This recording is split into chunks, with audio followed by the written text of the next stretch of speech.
Hello, അമ്മ മനസ്സിൻ്റെ പുതിയൊരു കഥയിലേക്ക് എല്ലാവർക്കും സ്വാഗതം. ചാനൽ ആദ്യമായിട്ട് കാണുന്നവരാണെങ്കിൽ ഒന്ന് സബ്സ്ക്രൈബ് ചെയ്തിട്ട് ലൈക്ക് ചെയ്യണേ. അങ്ങനെ ആരതിയെ പെണ്ണ് കാണാൻ വേണ്ടിയിട്ട് വീണ്ടും ആകാശും അവൻ്റെ വീട്ടുകാരൊക്കെ വന്നിരിക്കുകയാണ്. അതിൻ്റെ സന്തോഷത്തിലാണ് ജാനകിയും വാസുദേവനും ഒക്കെ ഉള്ളത്. ആ സമയത്ത് ആകാശിൻ്റെ മുത്തശ്ശി പറയുന്നുണ്ട്, ദൈവം നിങ്ങളെ രണ്ടുപേരെയും ചേർത്ത് വെക്കണം എന്നാണ് ആഗ്രഹിച്ചതെങ്കിൽ തീർച്ചയായിട്ടും അത് തന്നെ നടക്കും. അതുകൊണ്ടാണ് ഞങ്ങൾക്ക് വീണ്ടും ഇങ്ങോട്ടേക്ക് തന്നെ വരാൻ തോന്നിയത്. അപ്പോഴേക്കും ആരതി എല്ലാവർക്കുള്ള ചായ ആയിട്ട് വന്നിട്ടുണ്ടായിരുന്നു. അവർക്കൊക്കെ ചായ കൊടുത്തതിന് ശേഷം അവസാനമാണ് ആകാശിൻ്റെ അടുത്ത് എത്തിയത്. ആകാശ് ചായ എടുക്കാതെ ആരതിയെ തന്നെ നോക്കി നിൽക്കുകയാണ്. അവൻ്റെ കണ്ണുകളിൽ നിറച്ചും പ്രണയമായിരുന്നു. ആരതി ആകാശിനെ നോക്കുന്ന സമയത്ത് അവൾക്കും അവനോട് വല്ലാത്തൊരു സ്നേഹം തോന്നുകയാണ്. അവർ രണ്ടുപേരും അല്പനേരം ആ പ്രണയത്തോടെ നോക്കി നിൽക്കുന്നുണ്ട്. ആകാശ് ആ പാത്രത്തിൽ നിന്നും ചായ എടുത്തതിന് ശേഷം വാസുദേവനും കൊടുത്തതിന് ശേഷമാണ് ആരതി പോയിട്ട് അവിടെ നിൽക്കുന്നത്. പക്ഷേ ആകാശ് ആരതിയെ തന്നെ നോക്കിക്കൊണ്ട് നിൽക്കുകയാണ്. അവൾക്ക് അങ്ങനെ തന്നെ അവൻ നോക്കുന്നത് കാണുമ്പോൾ വല്ലാത്ത നാണം തോന്നുന്നുണ്ട്. അതുകൊണ്ട് തന്നെ ആരതി നാണത്തോടെ വേഗം അവിടുന്ന് മാറിയിട്ട് ഡൈനിങ് ഹാളിൽ പോയി നിൽക്കുകയാണ്. അപ്പോഴും ആകാശിൻ്റെ കണ്ണുകൾ ആരതിയെ തന്നെ പിന്തുടർന്നുകൊണ്ടിരിക്കുന്നുണ്ട്. അവരെല്ലാവരും അത് ശ്രദ്ധിക്കുന്നുണ്ടായിരുന്നു. അതുകൊണ്ട് തന്നെ ആകാശിൻ്റെ അച്ഛൻ വാസുദേവനോട് പറയുന്നുണ്ട്, ഞങ്ങൾക്കും നിങ്ങളുടെ കൂടെ ബന്ധം സ്ഥാപിക്കുന്നതിന് പരിപൂർണ്ണ സമ്മതമാണ്. അത് കേട്ടിട്ട് വാസുദേവനും ജാനകിക്കും ഒത്തിരി സന്തോഷമാവുന്നുണ്ട്. ആരതിക്കാണെങ്കിൽ അതിനേക്കാളേറെ. അപ്പോൾ ആകാശിൻ്റെ അച്ഛൻ ചോദിക്കുന്നുണ്ട്, നിങ്ങൾക്കും ഈ ഒരു കല്യാണക്കാര്യത്തിൽ സമ്മതമായിരിക്കുന്നു തന്നെയാണ് ഞാൻ വിശ്വസിക്കുന്നത്. അപ്പോൾ ജാനകിയാണ് മറുപടി പറയുന്നത്, തീർച്ചയായിട്ടും ഞങ്ങൾക്കും പരിപൂർണ്ണ സമ്മതമാണ്. എല്ലാവരും സന്തോഷത്തോടെ നിൽക്കുന്ന ഒരു സമയമാണ്. അപ്പോൾ ആകാശിൻ്റെ അച്ഛൻ ചോദിക്കുകയാണ്, അങ്ങനെയാണെങ്കിൽ മറ്റുള്ള കാര്യങ്ങളെക്കുറിച്ചൊക്കെ സംസാരിച്ചിട്ട് നമുക്ക് നിശ്ചയത്തിനുള്ള നാൾ കുറിച്ചാലോ? ജാനകി പുഞ്ചിരിച്ചുകൊണ്ട് അവരെ നോക്കുകയാണ്. അപ്പോൾ വാസുദേവൻ പറയുന്നുണ്ട്, എന്തൊക്കെയാണ് ഞങ്ങൾ ചെയ്യേണ്ടതെന്ന് വെച്ച് കഴിഞ്ഞാൽ പറഞ്ഞോളൂ. ഞങ്ങളുടെ കയ്യിൽ പണവും സ്വത്തും ഒക്കെ ഒരുപാടുണ്ട്. എങ്കിലും നിങ്ങളുടെ പെണ്ണിന് ചെയ്യേണ്ടത് നിങ്ങൾ ചെയ്യുമല്ലോ.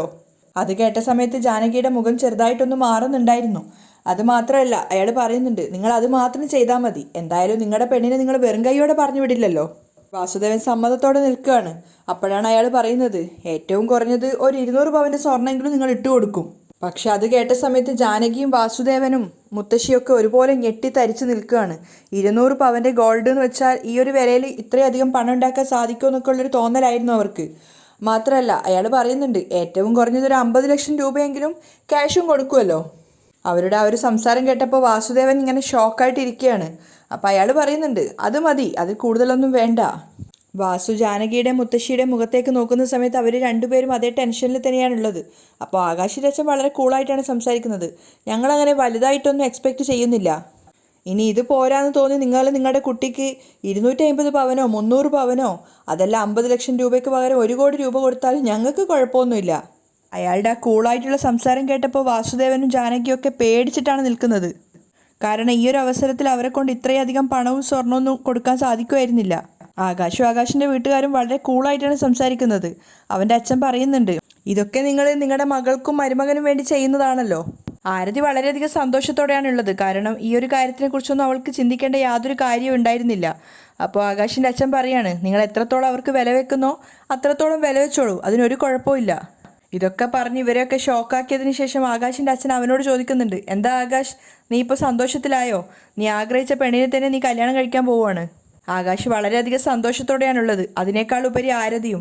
പക്ഷേ ജാനകിയുടെയും വാസുദേവൻ്റെയൊക്കെ മുഖത്ത് വളരെയധികം നിരാശയും അതുപോലെ ടെൻഷനും ഉണ്ടായിരുന്നു. മുത്തശ്ശിക്കും ചെറിയൊരു ദേഷ്യവും കുശുമ്പും ഒക്കെ വന്നിട്ടുണ്ടായിരുന്നു. ആ സമയത്ത് ആകാശിൻ്റെ അച്ഛൻ പറയുന്നുണ്ട്, ഗുരുക്കളോട് കണ്ട് സംസാരിച്ചിട്ട് പരിഹാരം കണ്ടതിന് ശേഷം ഈ മാസം തന്നെ നമുക്ക് നിശ്ചയത്തിനുള്ളൊരു ദിവസം കാണാം. ആകാശിനും ആരതിക്കും അതൊക്കെ കേട്ടപ്പോൾ വല്ലാത്ത സന്തോഷവും നാണവും ഒക്കെ തോന്നുന്നുണ്ട്. ആരതി വളരെയധികം സന്തോഷത്തിലാണുള്ളത്. അപ്പോൾ ആകാശിൻ്റെ അച്ഛൻ പറയുന്നുണ്ട്, നിശ്ചയത്തിൻ്റെ ആ ദിവസം തന്നെ നമ്മളിപ്പോൾ സംസാരിച്ചതിൻ്റെ പകുതിയെങ്കിലും സ്വർണവും പണവും ഒക്കെ തന്നേക്ക്, ബാക്കിയുള്ള പകുതി കല്യാണത്തിന് ശേഷം തന്നാൽ മതി. അയാൾ വളരെയധികം ലാഘവത്തോടെയാണ് സംസാരിക്കുന്നത്. പക്ഷേ ജാനകിക്കും വാസുദേവനും മുത്തശ്ശിക്കും ഒക്കെ അത് സങ്കല്പിക്കാവുന്നതിലും അധികമായിരുന്നു. അങ്ങനെ അവർ സംസാരിച്ച് ധാരണയിലെത്തിയതിനു ശേഷം യാത്ര പറയാൻ വേണ്ടി എഴുന്നേൽക്കുകയാണ്. അതിനുശേഷം ആകാശിനോട് ആരതിയോട് പോയിട്ട് യാത്ര ചോദിച്ചു വരാൻ വേണ്ടിയിട്ട് അവൻ്റെ അച്ഛൻ തന്നെ പറഞ്ഞു വിടുന്നുണ്ട്. ആരതിക്ക് അടുത്തെത്തിയ സമയത്ത് വളരെയധികം പ്രണയത്തോടെയാണ് ആകാശ് യാത്ര ചോദിക്കുന്നത്. പക്ഷേ ആകാശ് ആരതിയുടെ അടുത്തേക്ക് പോകുന്നത് കണ്ടപ്പോൾ ജാനകിക്കും വാസുദേവനും മുത്തശ്ശിക്കും ഒക്കെ ടെൻഷൻ ആവുകയാണ്. കാരണം അത്രത്തോളം ആകാശ് ആരതിയുടെ മനസ്സിൽ പതിഞ്ഞു കഴിഞ്ഞാൽ അവരെ നഷ്ടപ്പെടുമ്പോൾ അത്രത്തോളം വേദനയും അവൾക്കുണ്ടാവുന്നുള്ളത് അവർക്കറിയായിരുന്നു. ആകാശ് ആരതിയുടെ അടുത്തെത്തിയതിന് ശേഷം ചോദിക്കുന്നുണ്ട്, പറയാണ്, ഞാൻ പോവാണ് ആരതി. പക്ഷേ മറുപടിയായിട്ട് ആരതി പറയുന്നത് താങ്ക്സ് എന്നാണ്. എന്തിന്? അല്ല, നിങ്ങളുടെ അച്ഛനെയും അമ്മയും കൺവിൻസ് ചെയ്ത് വീണ്ടും പെണ്ണ് കാണാൻ വന്നതിന്. അപ്പോൾ ആകാശ് പുഞ്ചിരിച്ചുകൊണ്ട് പറയാണ്, നിന്നെ തന്നെ കല്യാണം കഴിക്കണമെന്ന് ഞാൻ ഒരുപാട് ആഗ്രഹിച്ചതാണ്. അപ്പോൾ നിനക്ക് വേണ്ടി ഇതുപോലും ചെയ്യില്ലെന്നാണോ നീ കരുതുന്നത്? അതേസമയം ചന്ദ്രികയാണെങ്കിൽ മഹേന്ദ്രനുള്ള മരുന്നുമായിട്ടാണ് വന്നിരിക്കുന്നത്. മരുന്നെടുത്തിട്ട് അയാൾക്ക് നീട്ടിക്കൊണ്ട് ചന്ദ്രിക പറയുന്നുണ്ട്, അച്ഛാ ഇന്ന മരുന്ന് കഴിക്കേ. അപ്പോൾ മഹേന്ദ്രനാണെങ്കിൽ അതിശയത്തോടെ ചന്ദ്രികയെ തന്നെ നോക്കി നിൽക്കുകയാണ്. ലക്ഷ്മിക്കും ആദ്യം കാര്യം മനസ്സിലായിരുന്നില്ല. അങ്ങനെ മരുന്നെടുത്ത് കൊടുത്തിട്ടും മഹേന്ദ്രൻ വാങ്ങിക്കഴിഞ്ഞപ്പോൾ ചന്ദ്രിക ചോദിക്കുന്നുണ്ട്, എന്താ അച്ഛാ? അപ്പോൾ മഹേന്ദ്രൻ മനസ്സ് നിറഞ്ഞ സന്തോഷത്തോടെ പറയാണ്, അപ്പാടാ ഇപ്പോഴാണ് ചന്ദ്രിക മനസ്സ് നിറഞ്ഞ് എന്നെ അച്ഛാന്ന് വിളിച്ചത്. അത് കേട്ട് ചന്ദ്രികയും ലക്ഷ്മിയും പരസ്പരം നോക്കി പുഞ്ചിരിക്കുകയാണ്. അപ്പോൾ മഹേന്ദ്രൻ സ്നേഹത്തോടെ പറയുന്നുണ്ട്, ഇത് മതി മോളെ, ഇത് മതി, എനിക്ക് മരുന്നൊന്നും വേണ്ട. അപ്പോൾ ചന്ദ്രിക ചിരിച്ചുകൊണ്ട് പറയുന്നുണ്ട്, ഇതിനു വേണ്ടിയിട്ട് ഇത്രയധികം സന്തോഷിക്കുന്നത് എന്തിനാ അച്ഛാ? ഞാൻ നിങ്ങളെ സാറെന്ന് വിളിക്കുന്ന കാലത്തും എൻ്റെ മനസ്സ് നിറച്ചു നിങ്ങൾ എനിക്ക് അച്ഛനും അമ്മയും തന്നെ ആയിരുന്നു.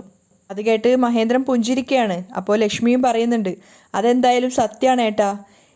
നമ്മളെ അങ്ങനെയൊക്കെ വിളിക്കുമായിരുന്നെങ്കിലും ചന്ദ്രികയുടെ മനസ്സിൽ എപ്പോഴും നമ്മൾ അവൾക്ക് അച്ഛനും അമ്മയും തന്നെ ആയിരുന്നു. ശരി, എന്നാ ഗുളിക കുടിക്കച്ചാ എന്ന് പറഞ്ഞിട്ട് മരുന്ന് വീണ്ടും മഹേന്ദ്രൻ്റെ കയ്യിലേക്ക് കൊടുക്കുകയാണ്. അദ്ദേഹം അത് കഴിക്കുന്നുണ്ട്. അതിനുശേഷം ചന്ദ്രിക വേഗം തന്നെ അടുക്കളയിലേക്ക് പോയിട്ട് ഒരു ഗ്ലാസ്സിൽ പാല് കൊണ്ടുവന്നിട്ട് അച്ഛന് നീട്ടുകയാണ്. ഇന്നാ പാല് കുടിക്കേ. അപ്പോൾ മഹേന്ദ്രൻ പറയുന്നുണ്ട്, ഞാനാണോ പാല് കുടിക്കേണ്ടത്? മലർ ഇങ്ങോട്ടേക്ക് വാ. അയ്യോ, അത് അവൾക്കുള്ളതല്ല അച്ഛാ, അത് അച്ഛന് വേണ്ടിയുള്ളതാ. നീ ഒന്നും മിണ്ടാതിരിക്കുക ചന്ദ്രികെ. മലർ മോളിങ്ങോട്ട് വാ. എന്നിട്ട് മലറിന് കൊടുക്കുന്ന സമയത്ത് മലരും പറയുന്നുണ്ട്, വേണ്ട മുത്തശ്ശൻ കുടിച്ചോ. അപ്പോൾ അദ്ദേഹം പറയാണ്, ഇത് മോൾക്കുള്ളതാണെന്ന്. അപ്പോൾ ചന്ദ്രികയെ നോക്കിയിട്ട് അത് വാങ്ങിച്ചോട്ടെ എന്നുള്ള അർത്ഥത്തിൽ ചോദിക്കുകയാണ്. അപ്പോൾ ചന്ദ്രിക പറയുന്നുണ്ട്, വാങ്ങിച്ചോന്ന്. മലർ ആ പാല് കുടിച്ചുകൊണ്ടിരിക്കുമ്പോൾ വാത്സല്യത്തോടെ ലക്ഷ്മിയും മഹേന്ദ്രനും ആ കുഞ്ഞിനെ തന്നെ നോക്കുകയാണ്. അത് കണ്ടിട്ട് ചന്ദ്രികയ്ക്കും വല്ലാത്തൊരു സന്തോഷം തോന്നുന്നുണ്ടായിരുന്നു. കുറച്ച് സമയത്തിന് ശേഷം കിടക്കാൻ വേണ്ടി പായ വിരിക്കുകയാണ്. ആ സമയത്ത് ലക്ഷ്മിയോട് ചന്ദ്രിക പറയുന്നുണ്ട്, അമ്മ നിങ്ങൾ കിടക്കയിൽ ഉറങ്ങിയിട്ടാണ് സാധാരണ പഴക്കമുള്ളത്. ഇപ്പോൾ വെറും പായയിൽ കിടന്ന ഉറക്കം വരുമോയെന്നറിയില്ല. അപ്പോൾ ലക്ഷ്മി പറയുന്നുണ്ട്, ഞങ്ങൾ ഒരു കാലത്ത് തറയിൽ പായ വിരിച്ച് കിടന്നിട്ടുള്ള ആൾക്കാരാണ്. നീ ഒന്ന് മിണ്ടാതിരിക്കുക ചന്ദ്രികയെ, അതിലൊന്നും ഒരു കുഴപ്പമില്ല. എന്നിട്ട് മഹേന്ദ്രൻ്റെ അടുത്തിരിക്കുന്ന മലറിനോട് വന്നിട്ട് കൂടെ കിടക്കാൻ വേണ്ടി ആവശ്യപ്പെടുകയാണ്. മലരും വേഗം വന്നിട്ട് ലക്ഷ്മിയുടെ അടുത്തിരിക്കുകയാണ്. അപ്പോൾ ചന്ദ്രിക പറയുന്നുണ്ട്, മലർ നീ അമ്മയുടെ കൂടെ കിടന്നോടാ, മുത്തശ്ശിയെ ശല്യപ്പെടുത്താതെ. അപ്പോൾ ലക്ഷ്മി വാത്സല്യത്തോടെ ചന്ദ്രികയോട് പറയാണ്, എൻ്റെ പേരക്കുട്ടി എൻ്റെ കൂടെ കിടക്കുന്നത് എനിക്ക് ശല്യമാണെന്നാണോ? അതിനെൻ്റെ ഭാഗ്യമല്ലേ. മലർ മുത്തശ്ശിയുടെ കൂടെ കിടക്കാം. മലരും സന്തോഷത്തോടെ ലക്ഷ്മിക്കൊപ്പം കിടക്കുകയാണ്. അതൊക്കെ കണ്ടിട്ട് മഹേന്ദ്രൻ പറയുന്നുണ്ട്, ഓ അപ്പോൾ ഞാൻ മാത്രം കട്ടിലിൽ കിടക്കാനോ? ഞാനും കൂടി എൻ്റെ കൊച്ചുമോളോടൊപ്പം തന്നെ കിടന്നോളാം എന്ന് പറഞ്ഞിട്ട് അവരുടെ അടുത്തേക്ക് കിടക്കുകയാണ്. മലരാണെങ്കിൽ വേഗം മഹേന്ദ്രൻ കിടന്നപ്പോൾ മുത്തശ്ശനെ കെട്ടിപ്പിടിക്കുന്നുണ്ട്. അതൊക്കെ കണ്ടിട്ട് ശരിക്കും പറഞ്ഞാൽ ചന്ദ്രികയ്ക്ക് അവളുടെ കണ്ണുകളെ തന്നെ വിശ്വസിക്കാനാവുന്നില്ല. കാരണം ജീവിതത്തിൽ ഇങ്ങനെ ഒരു കാര്യത്തെക്കുറിച്ച് അവൾ ഒരിക്കലും ചിന്തിച്ചിട്ട് പോലും ഉണ്ടായിരുന്നില്ല.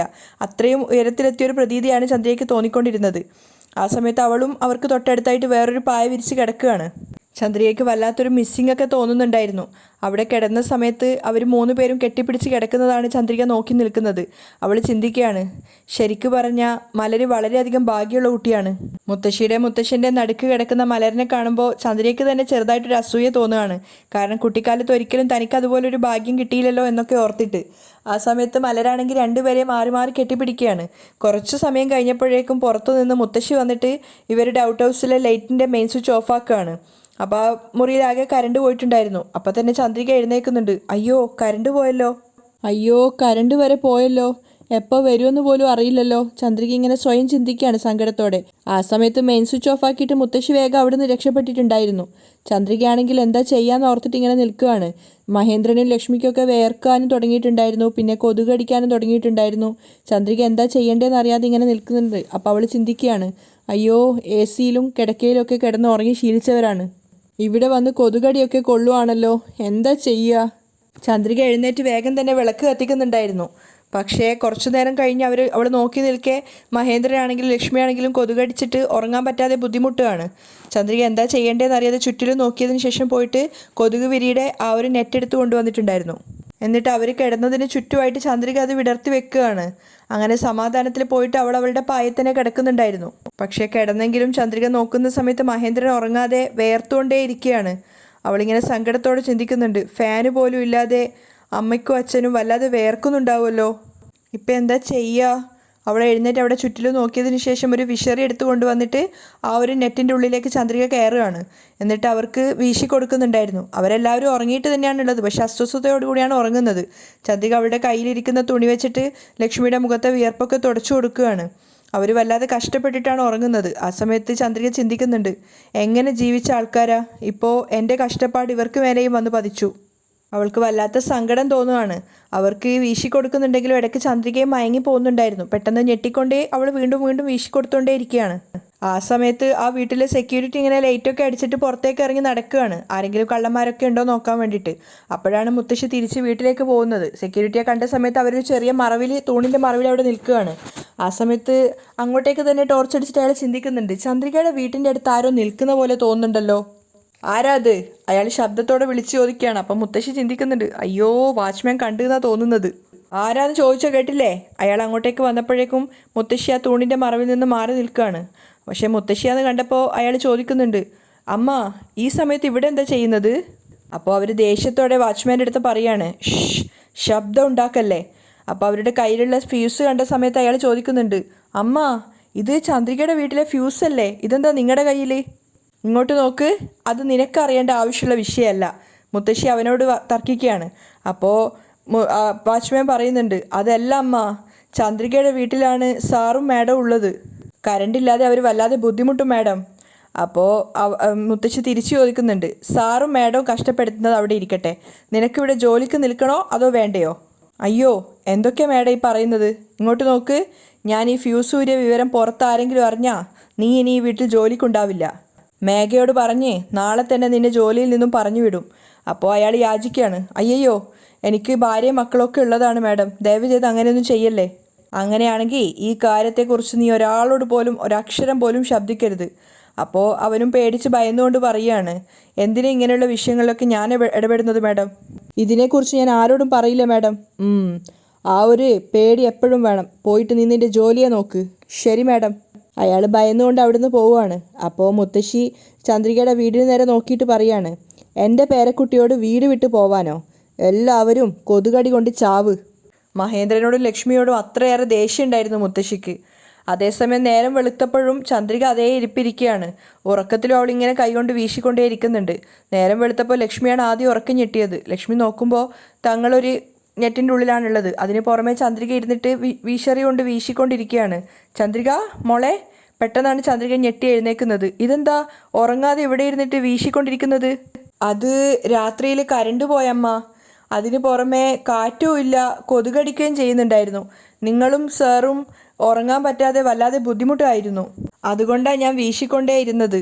അത് കേട്ടിട്ട് ലക്ഷ്മിക്ക് വല്ലാത്ത സങ്കടം തോന്നുകയാണ്. അവർ ചോദിക്കുന്നുണ്ട്, അതുകൊണ്ട് രാവിലെ വരെ നേരം വെളുക്കുന്നത് വരെ ഉറങ്ങാതെ ഇരുന്നിട്ട് വീശിക്കൊണ്ടിരിക്കുകയായിരുന്നോ? എന്തിനാ മോളെ ഇങ്ങനെയൊക്കെ? അപ്പോൾ ചന്ദ്രിക പറയുന്നുണ്ട്, ഞാനൊരു ദിവസം ഉറങ്ങിയിട്ടില്ലെന്ന് വിചാരിച്ചിട്ട് എന്താ അമ്മ? നിങ്ങൾ സമാധാനത്തോടെ ഉറങ്ങിയില്ലേ, അത് മതി എനിക്ക്. അതൊക്കെ കേട്ടിട്ട് ലക്ഷ്മിക്ക് വല്ലാത്ത സങ്കടം തോന്നുകയാണ്. അവർ ചന്ദ്രികയുടെ കൈകൾ ചേർത്ത് പിടിച്ചിട്ട് പറയുന്നുണ്ട്, എന്താ മോളെ ഇതൊക്കെ? അത് കേട്ടിട്ട് ചന്ദ്രിക പുഞ്ചിരിച്ചുകൊണ്ട് ആ നെറ്റിൽ നിന്നും പുറത്തേക്ക് വന്നിട്ടുണ്ടായിരുന്നു. ലക്ഷ്മിക്കും പുറത്തിറങ്ങാൻ അവസരം കൊടുത്തതിന് ശേഷം ആ നെറ്റ് അവൾ മടക്കി വെക്കുകയാണ്. അപ്പോഴേക്കും മഹേന്ദ്രനും എഴുന്നേൽക്കുകയാണ്. ഇവരെ രണ്ടുപേരെയും കണ്ടപ്പോൾ മഹേന്ദ്രൻ ചോദിക്കുന്നുണ്ട്, എന്തു പറ്റി?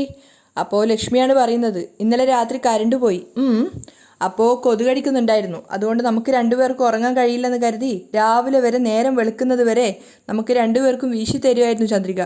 അത് കേട്ട് മഹേന്ദ്രൻ തൻ്റെ മകളെ വാത്സല്യത്തോടെ നോക്കുകയാണ്. പിന്നെ കുറ്റബോധത്തോടെ അയാൾ പറയുന്നുണ്ട്, ചന്ദ്രിക, ഞങ്ങളുടെ മേലുള്ള സ്നേഹത്തിൻ്റെ മുകളിൽ എന്തിനാ മോളെ നീ ഇത്രയധികം കഷ്ടപ്പെടുന്നത്? അത് ഞങ്ങളെ വീണ്ടും വേദനിപ്പിക്കേ ഉള്ളൂ. അപ്പോൾ ലക്ഷ്മിയും പറയാണ്, അതേ ചന്ദ്രിക, ഇനി ഇങ്ങനെയൊന്നും ചെയ്യരുത്. അപ്പോൾ ചന്ദ്രിക വളരെയധികം സന്തോഷത്തോടെയാണ് പറയുന്നത്, എന്താ അമ്മ ഇങ്ങനെയൊക്കെ പറയുന്നത്? ഞാൻ ഈ ലോകത്ത് ആരുമില്ലാത്ത അനാഥയാണെന്നാണ് കരുതിയിരുന്നത്. പക്ഷേ ദൈവം എനിക്ക് നീ ഒറ്റയ്ക്കല്ല, നിനക്ക് അച്ഛനും അമ്മയും ഉണ്ടെന്ന് പറഞ്ഞിട്ട് നിങ്ങളെ എൻ്റെ അടുത്ത് വന്ന് കൊണ്ടു ചേർത്തു. നിങ്ങളെ രണ്ടുപേരെയും സന്തോഷത്തോടെ നോക്കുന്നതല്ലാതെ എനിക്കെന്താ ജീവിതത്തിന് ഇനി ഉള്ളത്?